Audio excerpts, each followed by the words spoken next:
Okay, so let's start with the first subtopic for this course, which is going to be 1.1. Today we're going to start on chapter 1. So as I did mention before during the introduction class, so chapter 1 is going to involve mostly like theoretical stuff, conceptual stuff that you can actually understand by reading it on your own. So if you think that you can already understand by simply just reading it on your own, so there's no need for you to listen to this video. You can skip and proceed to the exercise right away. I don't mind that. So this video is to assist you if you couldn't understand without explanation. But if you actually happen to understand even without watching, then it's not compulsory for you to watch this. Okay, so basically I'm going to start with the first subtopic, which is called as the statistical terminologies. So you're going to decide on the terms, what does each of these terms means. So those are going to be the terms that you kind of come across very frequently in this course.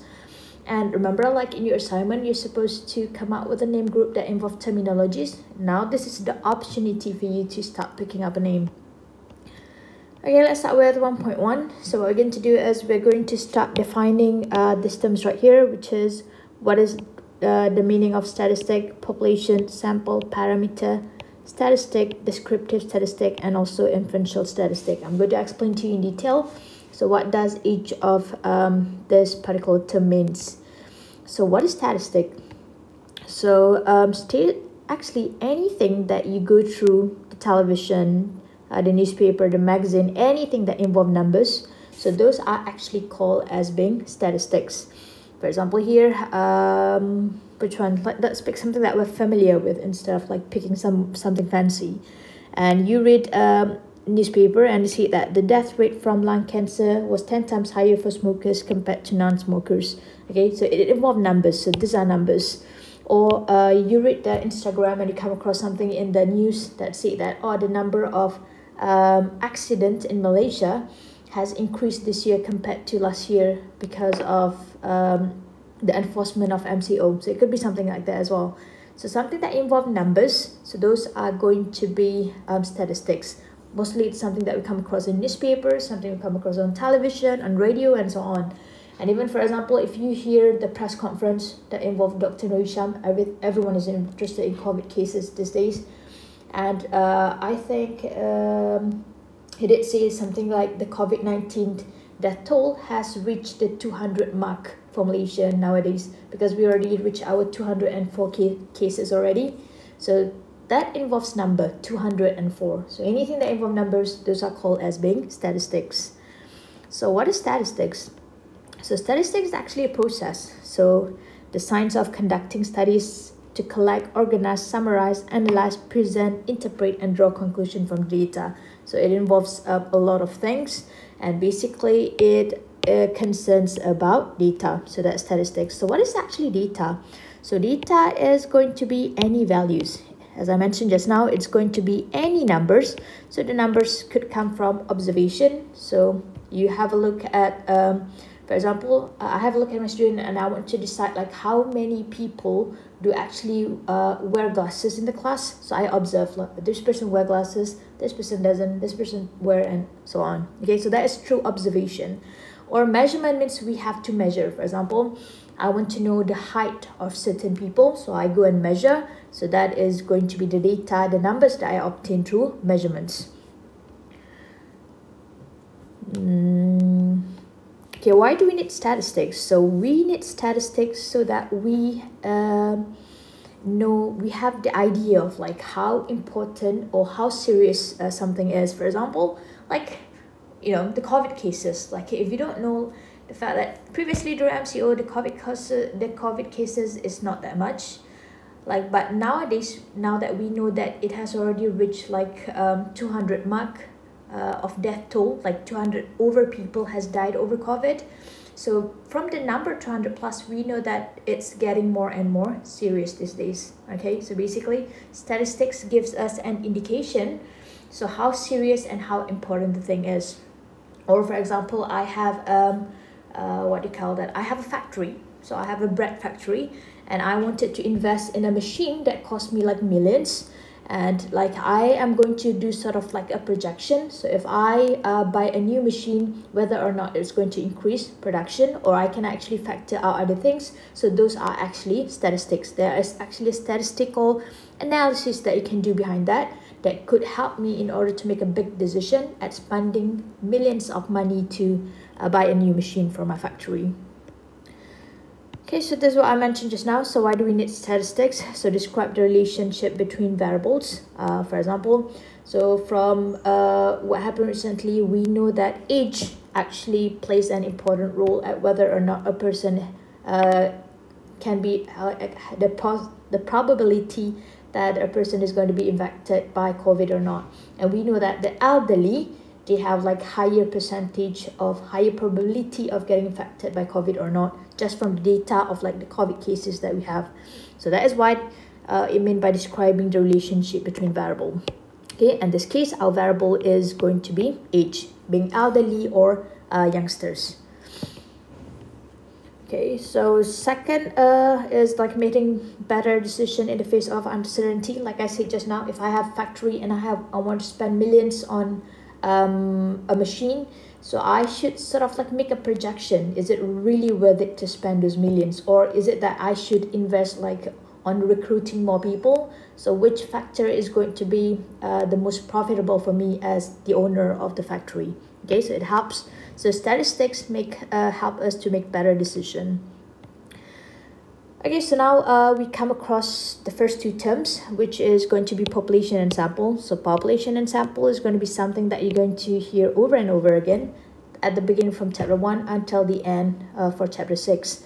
So what is the population? Population is basically who. So when we do a study, who did we study? So that is going to be our population.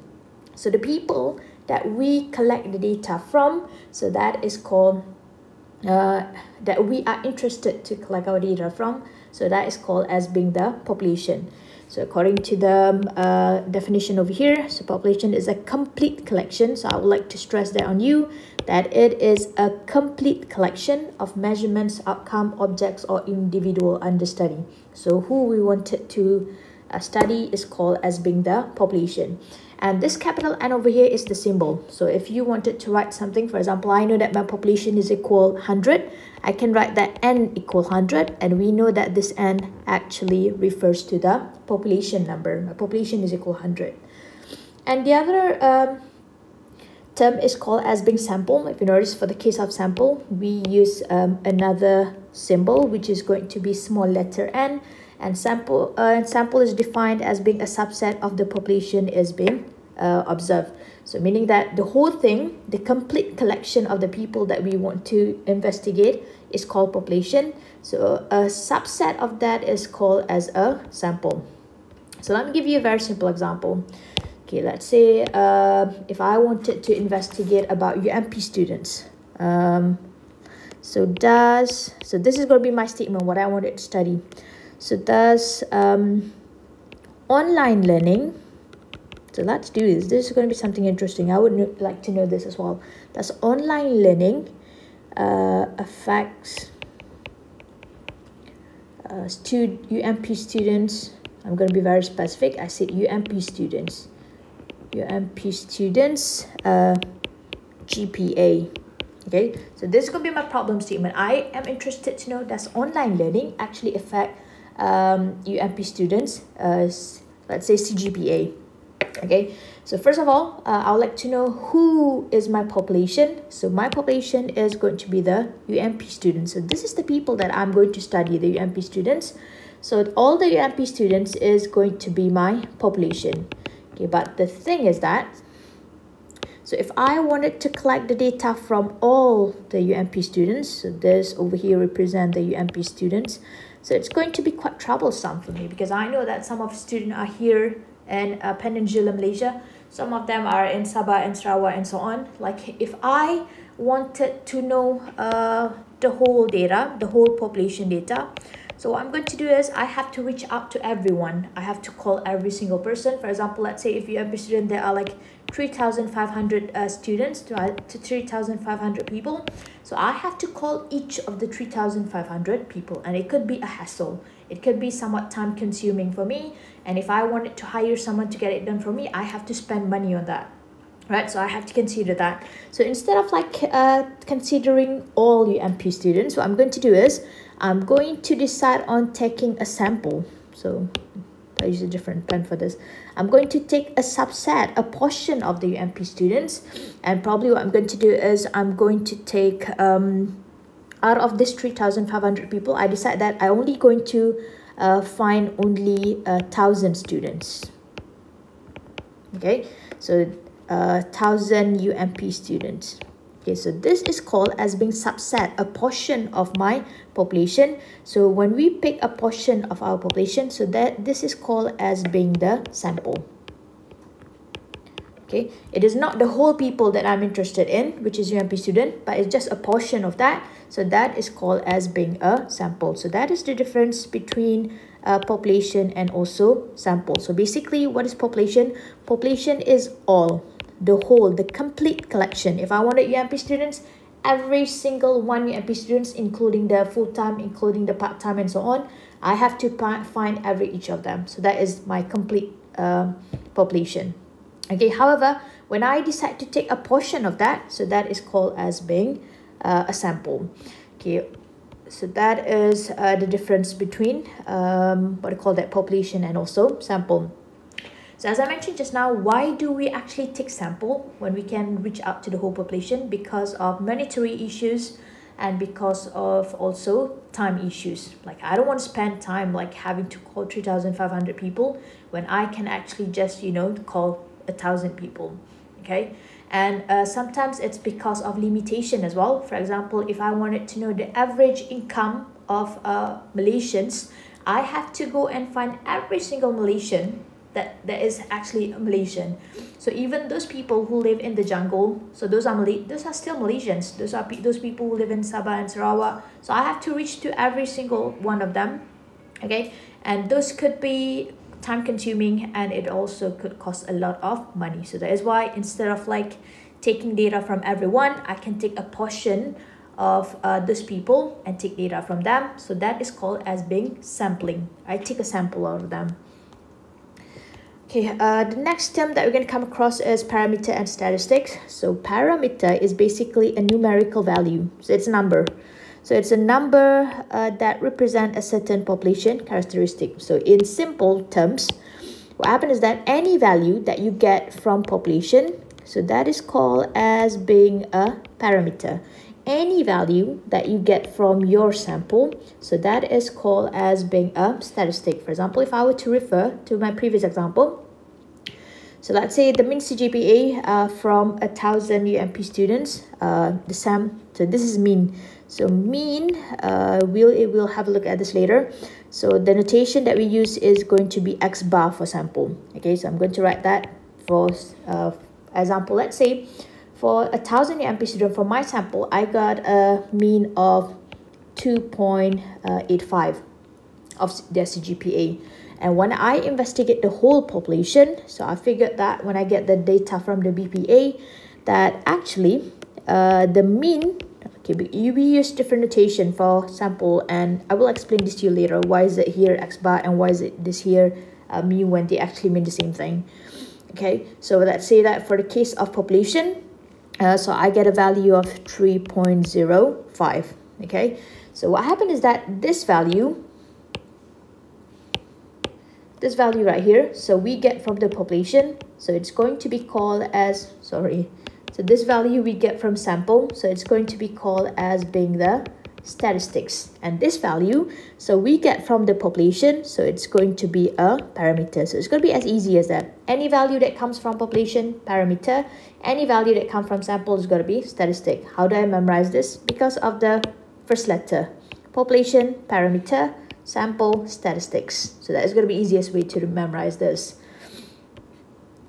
Okay, and as I mentioned just now, so what is statistics? So it's a number that represents a certain sample characteristic. When it comes from sample, we call it statistic. And this is a notation that you have to know. So we're going to use this notation from chapter 1 until chapter 6. So these are going to be the statistical, what do you call this? It's going to be the statistical measure that we're going to use. Mean, variance, standard deviation, proportion, these are like the most common one. So mean is, in Malay it's called purata. So I'm pretty sure that you have seen this before in additional maths, at least before, you should have seen before in metric and so on. So mean, when it comes from population, so per year, so parameter comes from population, statistics comes from sample. So when you wanted to say mean for population, so you're going to use the notation mu. So this is called as mu. And when you wanted to represent mean for sample, you use the notation x bar. So for variance, population, it's going to be sigma square. For statistic, we use s square. Standard deviation, so there's a relationship between variance and standard deviation. So variance is equal standard deviation square. Okay, so that is the relationship. So that's why. So standard deviation is sigma. So when you square that, it becomes sigma square. So s, when you square that, it becomes s square and so on. Okay, because of that relationship between both of this. And then proportion. Proportion is, in Malay, it's called kadar. So proportion, it's going to be most of the time it's going to be in terms of fraction. That's how it's represented. Or it could be also in terms of a percentage. So that is going to be the case of proportion. For parameter, we use the notation pi. And for statistic, we use the notation p. And do you have to memorize this? Yes. So when you write down your calculation, so you have to make sure that you use the correct symbol, or else you wouldn't get marked for your calculation. Okay, so you have to be careful with that. Alright, so this is going to be example 1.1. So we can have a look at the scenario and the terms. So we're going to relate it to the terms that we have seen before. So a travel agent claims that the average number of rooms in large hotel in Pahang is 500 and the standard deviation is 165. So a sample of 7 hotels in Genting Highland is selected and the average number of rooms is found to be 435 with standard deviation of 15. Okay, so the population under study, so who are we interested in? So we are interested in all large hotel in Pahang. So that is what we're interested in. Okay, and instead of like investigating all the large hotel in Pahang, instead what we do is we take a sample. So a sample of 7 hotels in Genting Highland is selected. So that is our sample. Okay, so the population is called as being tangible, as has the notes actually mentioned. Oh yeah, I actually skipped this one. So let's get back to this. So there are 2 types of population. So first population is called tangible. So the other population is called as conceptual or intangible. So what is the difference between them? So tangible population is something that you can count. Is countable. Tangible means countable. So conceptual means uncountable. Okay, so when tangible calculations mean something that we can count, for example, number of cars, number of people, so number of places and so on. But uncountable are like uncounted things. For example, the number of hair on your head. So what else? The number of fishes in the sea. Okay, so those are things that you couldn't count. So that is called as being conceptual population. That is the difference between them. And for this particular example, we are talking about a number of rooms. So can we count number of rooms? Yes, we can count number of rooms. So that is why it is a tangible population. Okay, so then we would like to know, what are we studying? So what data are we actually collecting? So the data that we are actually collecting is, we are collecting the number of rooms. So that is whatever that we collect, the data that we collect. So that is called as the variable. Right, so characteristic of variable is going to be the number of rooms. So these figures over here, this number 500 and 165, so they come from the population itself. So that's why they are called as being parameters. And these figures 435 and 15, so they come from sample, so they are called as being the statistics. So that is how you differentiate between all of them. Okay, so I want you to try to do exercise 1.1.3, but there's already